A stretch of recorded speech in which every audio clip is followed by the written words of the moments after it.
Serial क्योंकि सास भी कभी बहू थी में आने वाले एपिसोड्स अब पहले से भी ज्यादा धमाकेदार और इमोशन होने वाले हैं। कहानी में एक के बाद एक ऐसे ट्विस्ट देखने को मिलेंगे जो पूरे वीरानी परिवार की किस्मत बदल सकते हैं। सबसे बड़ा झटका तब लगता है जब तुलसी पूरे परिवार के सामने घर की सभी चाबियां वैष्णवी को सौंप देती है। तुलसी साफ शब्दों में कहती है कि आज से इस घर की जिम्मेदारी, सम्मान और फैसलों की ताकत वैष्णवी के हाथों में होगी।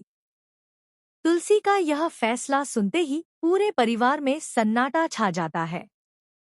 किसी को भी उम्मीद नहीं थी कि तुलसी इतना बड़ा निर्णय इतनी अचानक ले लेगी। वैष्णवी खुद भी इस फैसले से हैरान रह जाती है। वह कई बार तुलसी से कहती है कि वह अभी इतनी बड़ी जिम्मेदारी निभाने के लिए तैयार नहीं है, लेकिन तुलसी उसके सिर पर हाथ रखकर कहती है कि असली जिम्मेदारी वही निभा सकता है जिसके दिल में परिवार के लिए प्यार और त्याग हो। यही वजह है कि उसने यह अधिकार वैष्णवी को दिया है। तुलसी की बातें सुनकर कुछ लोग भावुक हो जाते हैं, लेकिन कई लोगों के चेहरे पर नाराजगी साफ दिखाई देती है। सबसे ज्यादा गुस्से में नियति नजर आती है। उसे लगता है कि तुलसी ने उसके साथ बहुत बड़ा अन्याय किया है।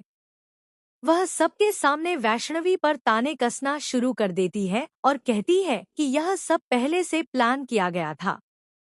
नियति का आरोप होता है कि वैष्णवी ने धीरे धीरे सबका विश्वास जीतकर घर की सत्ता अपने हाथ में ले ली है। वैष्णवी बार बार समझाने की कोशिश करती है कि उसने ऐसा कुछ नहीं किया, लेकिन नियति उसकी एक भी बात सुनने को तैयार नहीं होती। इसी दौरान दामिनी अपना आपा खो बैठती है। वह नियति को रोकते हुए कहती है कि बिना किसी सबूत के किसी पर आरोप लगाना गलत है। दामिनी साफ कहती है कि वैष्णवी ने हमेशा इस परिवार के लिए त्याग किया है और आज अगर तुलसी ने उस पर भरोसा जताया है तो उसके पीछे जरूर कोई बड़ी वजह होगी। दामिनी की यह बात सुनकर नियति और भी ज्यादा भड़क जाती है। देखते ही देखते दोनों के बीच इतनी जबरदस्त बहस शुरू हो जाती है कि पूरा परिवार उन्हें रोकने की कोशिश करता है।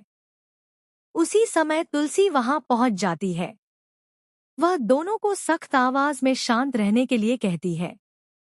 तुलसी कहती है कि परिवार की सबसे बड़ी ताकत एकता होती है और अगर घर के लोग ही एक दूसरे के खिलाफ खड़े हो जाएंगे तो इस घर को टूटने से कोई नहीं बचा पाएगा। तुलसी की बात सुनकर कुछ देर के लिए माहौल शांत हो जाता है, लेकिन अंदर ही अंदर कई लोग अब भी नाराज रहते हैं। इसी बीच कहानी में आता है सबसे बड़ा मोड़। तुलसी किसी जरूरी काम से करण के कमरे में जाती है। वहां उसे एक पुरानी चिट्ठी दिखाई देती है।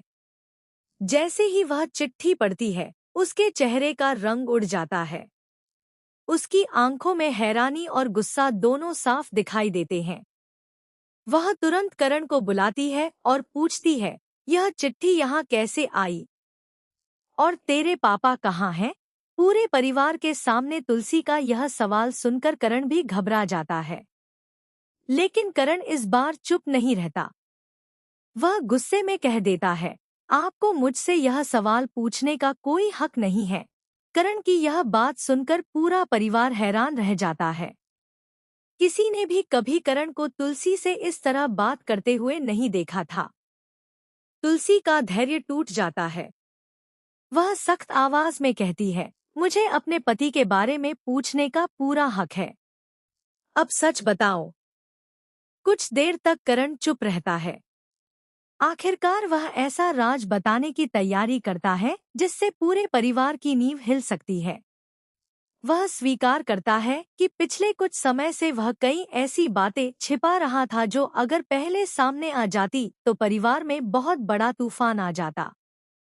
करण यह भी कहता है कि उसने जो कुछ किया उसके पीछे उसकी अपनी मजबूरी थी। उधर दूसरी तरफ करण और तृप्ति अपनी नई बिजनेस डील को अंतिम रूप दे चुके हैं। दोनों सभी जरूरी कागजों पर हस्ताक्षर कर देते हैं। तृप्ति करण को भरोसा दिलाती है कि यह नया कारोबार उन्हें बहुत आगे लेकर जाएगा। लेकिन उसके चेहरे की मुस्कान कुछ और ही कहानी बयां करती है।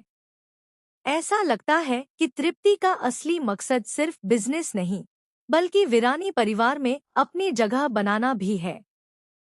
तृप्ति अपने अगले कदम की पूरी तैयारी कर चुकी है। वह जानती है कि अगर घर के लोगों के बीच दूरियां बढ़ती रहीं, तो उसके लिए परिवार में प्रवेश करना आसान हो जाएगा। इसलिए वह धीरे धीरे ऐसी परिस्थितियां बनाने की कोशिश करती है जिनसे परिवार के सदस्यों के बीच गलतफहमियां और बढ़ जाएं।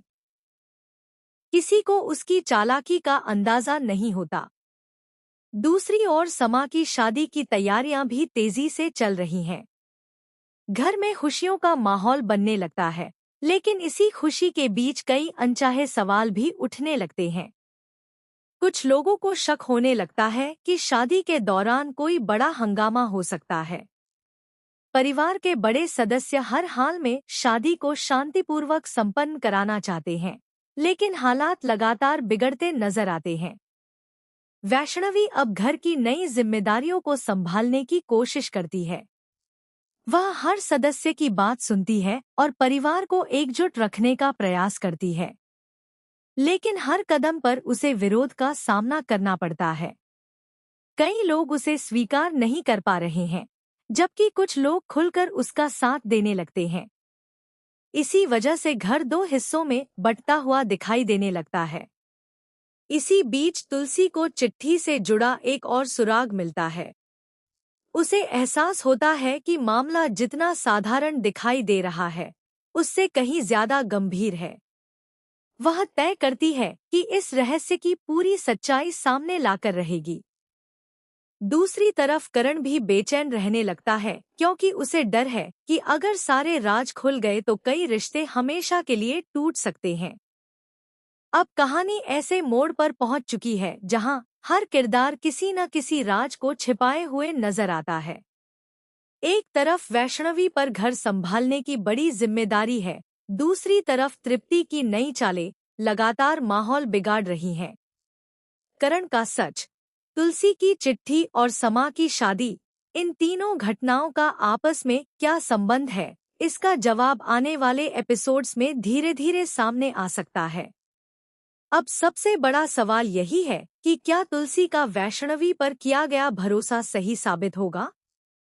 क्या करण पूरे सच का खुलासा करेगा? क्या तृप्ति की नई योजना सफल होगी या उसकी चाल उसी पर भारी पड़ जाएगी? और क्या समा की शादी बिना किसी नए तूफान के पूरी हो पाएगी, या फिर शादी के मंडप में ऐसा खुलासा होगा जो पूरे वीरानी परिवार की जिंदगी बदल देगा? इन सभी सवालों के जवाब आने वाले एपिसोड्स में